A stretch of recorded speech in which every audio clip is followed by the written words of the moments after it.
Channel 10, Philadelphia. It started as an attempt to evict the radical group MOVE from their West Philadelphia home. It's turned into what Mayor Wilson Goode calls the worst possible case scenario. What we have out there is war. And I knew from the very beginning that once we made that decision to go in there, it would in fact be war.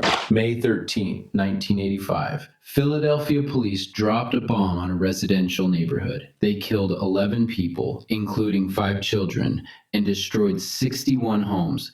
This was not a foreign airstrike. This was the U.S. government bombing its own citizens. And now, in May 2025, we've just passed the 40th anniversary of that attack. With political violence rising, ICE raids intensifying, and militarized policing normalized, we have to ask, could it happen again? 40 years ago, the city of Philadelphia carried out one of the most extreme acts of domestic aggression in modern U.S. history. The MOVE organization, a Black liberation group living communally in West Philly, had spent years clashing with the city over their politics, lifestyle, and police harassment. On May 13, 1985, those tensions exploded. Police fired over 10,000 rounds into the group's home, then dropped a military-grade explosive from a helicopter. They watched the fire spread and did nothing to stop it. The MOVE bombing wasn't just an isolated tragedy. It was the product of an increasingly militarized police force. Today, that militarization is even worse thanks to the Pentagon's 1033 program, which lets local police departments get free military-grade equipment, armored vehicles,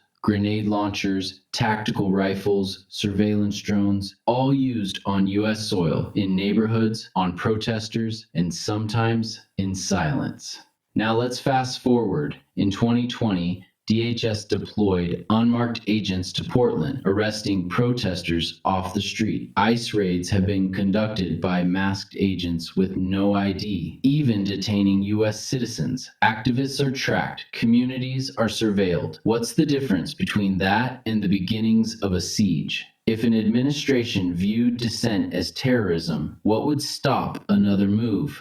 Here are a few examples of current concerns. DHS officers tear-gassing protesters. ICE using riot gear in neighborhoods. Trump-era statements calling protesters terrorists. Real-life sanctuary churches or protester encampments as potential modern targets. Fear justifies violence. Language like vermin and enemies of the state doesn't just radicalize people. It gives cover to crackdowns.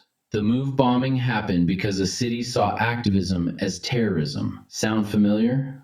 This isn't about the past. It's about a warning from history we are choosing to ignore. It's about what happens when a state dehumanizes its people and uses force instead of justice. Here's what we can do. Demand police demilitarization. Push for civilian oversight of ICE, DHS, and federal law enforcement. Support journalists and watchdogs documenting abuses. Protect activist spaces, and don't let them be isolated or demonized. Know your history. Don't let them repeat it. Because if we stay silent now, the next bomb could fall closer to home.